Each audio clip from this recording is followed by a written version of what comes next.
মিথ্যা মামলা করিও না, মিথ্যা সাক্ষী দিও না, মিথ্যা কাগজ লেখিও না, মানবের হয়রান করিও না, মানবের কষ্ট দিও না। আল্লাহ তোরে হাসরে ময়দানে দাঁড় করাইব। আল্লাহ তোমার বিচার আগে করবে।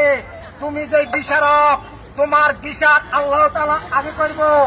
তুমি যে বিচারক, দুনিয়াতে বিচার করতেছ, টাকার বিচার তোমার আল্লাহ তাআলা হাসরের ময়দানে 50,000 বছর খাড়া করা রাখবো। মনে রাখিও, সরকারে চাকরি করো, কোন ঘুষ খাইও না, হারাম খাইও না, হারাম ছাড়ো, হালাল খাও। আল্লাহরে ভয় করো, আল্লাহরে ভয় করো, আল্লাহরে ভয় করো। না মেসমার ওই এই বিল্ডিং ভাঙি হইব, এই বিল্ডিং মেসমার ওই ভাঙি হইব।